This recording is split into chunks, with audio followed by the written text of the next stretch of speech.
There she is, dancing for us. This is John Corey. Welcome back to the John and Jani Show. I'm your host, John Corey, author of a new book coming out soon, Quanology, Evolution in You, and with me is the lovely Jani Moon from New York City. Hello, hello, hello. Hi, John. It's been too long. It has been too long. We had some summer breaks involved with all this, didn't we? Jani is a media coach. She didn't want to tell you about that, but she is one, and she's a single media coach. A single media coach. In New York City, yes. Right. So we're back with you all today. Thanks for watching again.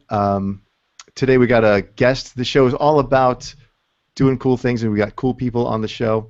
Hope you learn some new stuff in your life. And we've got Jude Miller Burke, Dr. Jude Miller Burke today. She's the author of She gets extra. She does. She's the author of a new book called The Millionaire Mystique. This is it right here. I just printed it out because I don't have the book. I don't think it's out just yet, but we'll get to that in a second. It's about how working women become wealthy and how you can too. That sounds interesting if you're a lady person. Yeah, a lady person. Yeah, or a man person. Or a man person. Rich lady person. Absolutely. So let's bring her on. She is a psychologist as well, and has 20 years experience working in Fortune 100 companies, and so she's going to share a little bit of that magic with us today. Let's bring her on. Jude. There she is. Welcome to the show, Jude. Oh, we can't hear Jude. Has this happened before? This has. Hold on. Why is she muted? There she is. Good morning, John. Good morning, Jani. Hi, Good morning, Jude. Thank you for having me on your show. Oh, we're so Thanks glad. for being on the show. Where are you now, Jude? I'm in Phoenix, Arizona. How hot is it in Phoenix?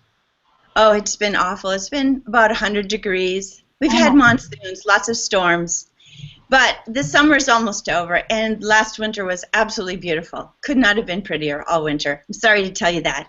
I need to come visit you because I'm cold in New York. Yes. Southern gal. Unbelievable. Our winters are spectacular. So, Jude, you're in Phoenix, Arizona, and you've written this new book. Can you tell us about this book, The Millionaire Mystique? Yes, I decided about 4 years ago that after having 3 children pretty quickly together, that I wasn't done with my career. And I had tried a lot of different part-time kinds of positions after being Vice President of Operations at United Healthcare and managed employee assistance programs for 10 years at Honeywell in Minneapolis. We moved to Paradise Valley, Arizona. And the people eventually talked about, over coffee or wine, the abuse they had experienced as children, or they grew up in poverty. Now, this was juxtaposed to their beautiful lawns and beautiful homes and beautiful cars. And I kept thinking, there's a story here. When did these conversations come in? Pardon? When did these conversations come in? You moved to... I lived in Minneapolis, Minnesota, and that's where my career was. And after I had my 3 babies, my husband and I moved to Phoenix, Arizona. And it was a very wealthy suburb of Phoenix. And the homes were beautiful, the cars were beautiful, the lawns, the people. And I felt very uncomfortable, like really very much like a misfit. And most of the women that I knew actually were not career women when I moved here. And so my curiosity was really piqued. I thought, there's a story here. How did these people whom had told me that they grew up in poverty, experienced abuse, had chemically dependent parents, how did they go from here to here? And so none of these people were silver spoon people. And I had done research in the past for my PhD, and I had worked with Dr. Mark Attridge at United Healthcare. And Dr. Mark Attridge was our social science researcher. And so I called Mark and I said, I really want to do a scientific research study. Will you help me design it? Because I wanted to ensure the integrity of the research project. And so Mark and I designed a study using standardized measures to make sure that we could compare against national norms. And we studied such things as, what are the work characteristics of highly successful people? What are their personality characteristics? I was very curious as to what kind of leadership these highly successful people recommended. So we designed the research study, and we had it online, and we also sent some out in the print media. And unbeknownst to us, we had a couple hundred of people respond. So the return rate was far greater than you would ever get for a research study. And who's responding to these things? Rich people are responding? What are you asking these people? Well, they were friends of mine too, and friends of Mark's. So we had people respond throughout the country and into Canada, and some people from South America. So we just got all women or men too? All no, women. men and women. And what kind of questions were you asking them? What kind of leadership style would you recommend that's best for your organization? What is your work style? What are your personality characteristics? Tell us about your family backgrounds. So we got a really good read on the demographics of this population, and 75% of these millionaires and multimillionaires, men and women, were from middle class or lower class families. Now you've got to realize there's quite a story there, that somehow these people went from very troubled families. On average, they had 2 adverse events as kids: death of a sibling, alcoholic parents, witnessed abuse, but they still were able to go from these kinds of family backgrounds to high level of success. And I did not define success as money initially. And of course, I don't believe that success only has to do with money. I mean, I'm a mother first, and I love being a mom, and to me that really defines a lot of who I am and how I feel about myself. And these people are the same way. They did not define their self-worth by their wealth. They also had very successful family lives. But at the same time, they were able to overcome quite a bit of adversity to go on to become very successful. And so I received so much data, and then Dr. Mark and I worked together to do the statistical analysis. Mark did some beautiful reports for me, and we had a very clear pattern on what the personality factors were for these individuals, what their work styles are, and how they overcame obstacles. And how long ago did you start this? Well, I started right about the time I was really living in Phoenix, when I had moved from Minneapolis. So I would say about 4 years ago I really delved into it. And I presented the results at the American Psychological Association. And my own personal... How do you do that? How do you present results to? Send them a proposal. And of course everyone is very interested because, you know, as I mentioned, unbeknownst to me, we had all these millionaires and multimillionaires, self-made. These are not people that receive their money through families or marriage. These are self-made individuals. So they've come up the hard way. And what I really want to do at this stage of my career is to give back. My whole career has been about counseling people. I was a domestic violence therapist for a while. I was an employee assistant psychologist at Honeywell. My goal, my legacy, is to give this information back. And if it even helps 50 people, 100 people, then I will have achieved my goal. Well, it can help me right now, Jude. A millionaire by giving me the top things that I could be doing to make that to make a lot of Yeah, this is obviously a personal thing for Jani. Yeah, any woman I think who's single, right? Because Jani's a single woman, guys. Just so you know. So did this happen for you as well? Was there a moment where you became interested in this, or is it just because of those stories that you heard from your neighbors and the people in your community? Like many of the people I studied, I grew up in a lower middle class family in rural Minnesota. State fairs, sewing my own clothes, blue ribbons at the state fair. No, I would not think that of you. So that is very. People wouldn't know that about me, and I also spent much of my life hanging around kind of the outward bound. People that had gone to the Peace Corps, more the wilderness group, and psychologists. So this kind of environment was very strange for me to be in. I had been around a lot of career people. But I grew up because my parents started having children at 18. They had 5 kids, boom, boom, boom. Catholic family in Minnesota, and they did not have the opportunity to go to college. So I heard every day of my life, make your own money, go to college. Make your own money, go to college. Funny part is I was then 35, 36, and I hadn't had children yet. So then they had the reverse going, and they were very worried that I wouldn't have a family. But I grew up around the dinner table, such as many of the millionaires and multimillionaires I interviewed and researched, where my parents had a family business.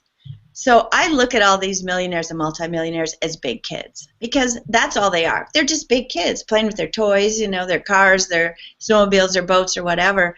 But they grew up around the dinner table hearing mom and dad talk about the local grocery store or the drugstore or the hardware store or the farm. So over 50% of the individuals I studied that became successful grew up listening to their parents take risks, knowing that entrepreneurship was acceptable, and they got some kind of business sense from that experience. Okay, and so what are the lessons that we've learned through this book what are the characteristics and traits that sort of spring out at you? Well, I think one of them is something that I learned myself through this process. Now, I had been VP of Operations at United Healthcare, so there was a day when I thought, I kind of had the world by the tail long before I was married, and that I'd made my own success and really thought, I pretty much knew what was going on. Well, this book process was so humbling for me. I went to Harvard to a publishing conference, and I stood up in front of 200 medical doctors, HR directors, and VPs, and presented my little tiny proposal for the book. And I was nervous. I was very scared, but I persevered. And that's something that I learned from my parents and that these millionaires have also. Then I had several people that wanted to represent me as my agent. But once I got an agent, which is hard to do. And you got this from going to the Harvard Yes, it was a Harvard Publishing Conference. And basically, it was trial by fire. You stood up and you presented your proposal, and this whole panel of people evaluated yes, no, and they handed you the sheets at the end of your... Not everybody proposed. Only a few people presented their proposal. Oh, no, we all had to stand up. Boom, boom, boom. And everybody got a very quick rating. And I was fortunate enough, and I think a lot of it is because the book is based on a research project, and it's statistically significant, which as a psychologist is important to me. And were you a psychologist at that point? Oh, yes, I have been for many years. I received my licensure with my first master's degree way back in the 80s. And so I persevered and continued. And then I proceeded to have people say, well, no one's going to pick you up. No one's going to publish you. So the very characteristics that the people I studied told me about, I had to employ. But obviously, to have done what I did in my career, I already had those skills. Conscientiousness, perseverance, and sometimes just acting as if. Because it's easy to feel more confident when you have your corner office and your business card and you have a couple hundred people, at least that you're responsible for in a corporation. But when you're out on your own and you say, I'm going to write this book, or I'm going to do this presentation, or as you and Jani are doing, I'm going to do this TV show, you have to believe in yourself and you have to dig deep. And there have been many moments where I wake up in the morning at 5:30 and start writing, and I think, I don't have anything to say to people. I've been raising my children the last few years. I don't have anything to say about work and leadership. And so I had to really dig deep and look my lack of self-confidence in the face.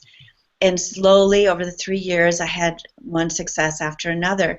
I just presented again in Washington, D.C. at the American Psychological Association. And the difference between 3 years ago and last week was dramatic. I had a blast. I met people, presented my research due to coaching I've received, hardly used any notes, and I told my personal story. No one moved, no one spoke, and no one left the room. And so this is pretty, that's some progress. We'll give you some applause over there, because that is impressive. Now, you're talking about lack of self-confidence, but yeah, when I look at you, I don't see lack of self-confidence, but you're saying it's there. It is there. You're also saying it's something you have to fight against, and you're also saying that other people have this as well. Yes, every one of the millionaires and multimillionaires. I also did extensive interviews with, for instance, Sarah Dial, who has her own marketing firm. And so she's an expert juggler at raising 3 kids without any help, and then also managing her business. I mean, I interviewed lots of women about how they managed their careers and how they overcame their obstacles to success. And how do they? How do they? What are your findings with that? Well, I think part of what I just said, in that you take the baby steps. And I've had a lot of people tell me that I couldn't do it. Like, why do you want to do this? You don't need to do it. Well, for me, it's very important to leave a legacy and to give back. That's what this is all about. The second thing is to just get support from people. Every woman I called and my men friends who I asked to interview them, they all agreed. They didn't have to do this. They have absolutely no skin in this game. In fact, all the profits from this book, if there are any, because that's a whole nother issue when you write a book based on a research project, there really aren't that many profits, but the profits that I will receive will go to Fresh Start Women's Foundation, which is a local women's resource center here in Phoenix, Arizona that we helped build 8 years ago. And so when you talk with these people, it sounds like, if I'm just going to connect the dots here, so you've got a degree in psychology and you're interviewing all these people. I'm assuming you have to get a little bit personal with them. Are they opening? It sounds like they're opening up to you a lot. Is that partially because of your degree or just your manners with them? I think I was born that way, I think I was born that way, which is one of the things that comes out in the study. The basic personality characteristics in your family background. My mom worked in the family business, but she always took time to, if there was a family in the Minnesota winter on the street who didn't have mittens and coats, she would take all of her own kids into the clothing store, and we didn't have much money, and she would get them coats and hats and mittens. That's what I grew up with. My father's also a very giving person. And so wherever I've been, whether it's Alaska fishing or Argentina fishing, the fishing guides are telling me their stories, and I feel like it's a blessing that people trust me with their stories. What about the people that, you found all these characteristics with these millionaires, but what about the people that aren't born with it? Like, what's your advice to them, the people that don't have this go-getting, gene already in them? Well, that's a really good question. And, I was very lucky in that my parents were very hard workers. They had their own business, and they worked 7 days a week. And so to me, that was the norm. But I think your family background, if you did not grow up with hardworking parents where you learned industriousness and you need to learn conscientiousness, and agreeableness and creativity. I mean, my parents were entrepreneurs. They worked so hard, I can't tell you, their whole lives. And so I grew up with that. And many of these people did. They saw their parents lose jobs, change jobs, lose businesses, build businesses. And so they're very resilient. But if you did not grow up with that, you can read my book or another book that tells you the way to success. And you can start to emulate. I mean, conscientiousness at work is very specific. You show up on time. You stay late. You get your work projects done. Openness, which is creativity. You think of new ideas. You stay ahead of your industry to be able to contribute to those staff meetings. You're agreeable. If your boss comes in and says, can you help me prepare for this court date? The right answer is yes, and you set your work aside, and you help your boss. You believe in teamwork. Did you notice any difference between the men and the women millionaires? Yes. First, I want to say that overall, the personality profiles were more similar than different.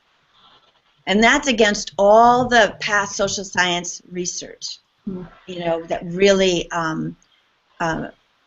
points out that men and women are very different. But the personality characteristics of these men and women are similar. Now, they have very different styles. The women obviously are much more feminine than the men. Both of these groups of people know how to communicate in kind of a tend and befriend way. They know how to build teams. They build good relationships. They have high social influence skills. They're politically astute, and they're authentic. They're comfortable in their own skin. And that is one thing that's hard to teach people, is becoming comfortable with yourself. That takes some work. But to your question, Jani, in terms of the differences were most pronounced around the detours and failures. Men had many more failures, but again, they bounced back up and built new businesses. Women had many more detours. And most of the detours were due to childbearing and child raising. And so I love Dr. Carley and Dr. Eagley's book, Through the Labyrinth. It's a beautiful book. It's a compilation of all the research on women's issues. But they talk about women's path to success as a labyrinth. It's not linear. And really, it wasn't very linear for the men that we researched also. But the women had a lot of detours due to childbearing, child rearing, and taking care of other sick family members. Wow. What do you hope, what do you hope when people read your book? What do you hope that they get out of it? What's the biggest thing that you hope people get out of it? Besides learning how to make $1 million. Besides getting $1 million. It's my hope for them is success and happiness in whatever form that takes. I do not at all think you need to be a millionaire to be happy. Not at all. So what is the key then for you? Happiness is, I think, a balance, feeling good about yourself, doing what you're passionate about. I have had the great fortune to be helping people in every position I've had, from my first job at a nonprofit crisis center of the West Bank of the University of Minnesota campus through Honeywell, United Healthcare. In the last 10 years, I've been doing executive coaching. So for me, it's who I am. So I've chosen a profession that resonates with my own personality. When you do that, you are much more likely to find success, because you're doing something that's natural to you and you're passionate about. My hope for the book is to let people know, here is a template for you to look at your personality characteristics. I have self-assessments for most of the chapters for you to self-assess and to help plan your own journey towards success, to find out where your obstacles might be. And then there's tons of advice from all these really successful men and women about how to become resilient, how to overcome obstacles, how to strengthen yourself and be the best person you can be. But the basic line here, the basic path for these people is always setting up a business. So whether you're a man or a woman, you're basically setting up a business. You've got these, right? I mean, they're not getting rich for... people had. They also had done, gigs in different corporations for long periods of time. Quite a few of them had become CFOs and CEOs of major companies. But not all of them had been their own business owners. But at some point, they usually do own a business along the way. Okay. Is that more common for a woman to maybe be in a company and do well, or is it more a thing for them to start their own company? With my population, I actually saw more women owning their own businesses because that allowed them to create a culture where they could bring their own kids to work if needed. They would have a separate area for the kids and allow the other people working in the organization bring their kids in when there was a crunch. But many of the women have created a very specific culture that's family friendly. But I would highly recommend, I loved working at Honeywell and I loved working at United Healthcare. It was very hard work, and you do have to kind of limit expression of yourself in some ways and really go for the long-term rewards. But I do think limit your expressions just to kind of fall in line a little bit more, not so outgoing. Well, for instance, I would see clients in the factory area, in the basement of one of Honeywell's factories for years. No window. There's no decoration. I mean, it's, you really have to focus on what it is you want to do. And you can't go out for a run. You can't take a nap during the day. You're running through airports, 6 months pregnant, trying to get to the next sales presentation in California. I mean, it requires a lot of stick-to-itiveness and conscientiousness and follow through. I always feel like the corporate culture, at least in America and basically everywhere, is not so friendly to women because they're not taking all these things so much into account, taking care of kids. And 6 months pregnant, they should not be flying you around when you're 6 months pregnant, right?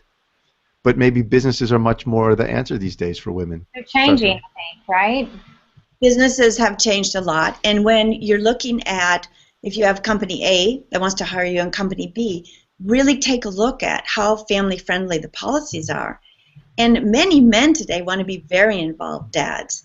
And so it's very important for the men, too, to look at those family-friendly policies and really talk to other people who have worked there to see, how supportive they are of, growing a family. Right. Which, as I mentioned earlier, I think having a family is just absolutely wonderful. Ditto. So Jude, your biggest number one piece of advice for all of those who want to go out and buy your book and learn about the millionaire mystique, what is it? I would read the tips at the end of each chapter and take the self-assessments, because the self-assessments will give you a good idea about where you're at in terms of your political influence, your ability to do teamwork, your leadership skills, and help you get a basic understanding of your personality so you know where your strengths and weaknesses are. And that's a lot of what I do as a coach, but I do it one-on-one, is I help people realize if they're an introvert, you can be a great leader as an introvert. You don't have to be extremely extroverted. But to really build on your basic characteristics and to be comfortable with yourself. And it's just like the playground. You want to play nice in the playground. You want to be kind. In fact, I just sent my son off to college yesterday, and I left a little note card, and the main thing I said is be kind to others when you don't feel like it. Because those rewards come back to you. Giving back to people is really all we have, in my opinion, and helping other people. How can people get your book? You can order the book at Amazon.com or through my publisher, NicholasBreeley.com, or any independent bookseller. It's out now, is it? It's coming out October 14th, very soon. October 14th, okay. And how can people get in touch with you, Jude? jmillerburke@gmail.com. And you have a website as well, I believe. Is it? Yes, I have a website, themillionairemystique.com, and then I have my own business website, judemillerburke.com. Funny, I'm not very extroverted, so we're talking about challenging. And as Jani knows, the marketing of this has been a challenge, but I feel myself growing as we speak. And I encourage all of you to do the same thing. Take those things that you're afraid of and delve into them and do them. You're amazing, amazing. Super mom, beautiful mama bear, professional woman that is a role model for me and for everybody. Thank you so much. I do want to say that I have really struggled with self-esteem, and if I can do it, I kind of bumbled along. You can do it. I see no remnants of that, Jude. Thanks very much for being on the show. You've been a great guest, and you look very comfortable in your skin, so I guess it's working. Thanks, John. Thanks, Jani. Thank you so much. We'll have to have you back, and you'll have to tell us maybe more about how you overcame your self-esteem issues, because I know that's a big issue for a lot of women and men. So I would love to do that. Well, thank you so much. Thanks very much. Everybody, JudeMiller.com, JudeMillerBurke.com, and the book is The Millionaire Mystique on Amazon. Go check it out. There we go. The Millionaire Mystique. There we go. Okay. Thanks, Jude. We'll see you next time. Bye. Bye-bye. Bye. So, Jani, that was fun. What an interesting set of steps there. So she tells me I know, she's... it was fun, but we were very serious, like, because it was so intriguing. Like, I was like just in. I didn't even hardly talk. I was so I was so involved in what she was saying because it's so fascinating, and she's so eloquent, and she has such a kind, graceful manner about her. Her story very clear as well. So I think she just took it and ran. Yeah. So I'm interested in the book. I'll tell you that. It's interesting to see all those little steps she took, and she tells me she's not. I couldn't believe her background almost. So it's interesting to know that you never know a person until you really get to talk to them. But exactly, it was interesting to hear the statistics around how the qualities with the men and women were similar. I wasn't expecting that. No, I guess not either. I guess you have to have certain characteristics, like she said. So for me, the big one to take out of there was perseverance. I guess I'm still on that train too, to just keep going, keep going. Me too. I feel lazy. Do you? Why do you feel lazy? I don't know. You're working hard. Sometimes, not really. I mean, sometimes I work hard. Sometimes I feel like I don't.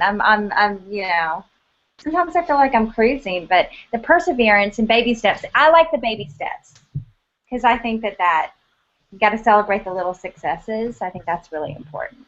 I think it's great to see that progress. She said that she was very nervous that first time at Harvard convention, and then last week she said she gave a presentation in Washington. She felt very confident and had a great time. Those are the things to look forward to. Yeah. So now you and I have no excuse to be millionaires.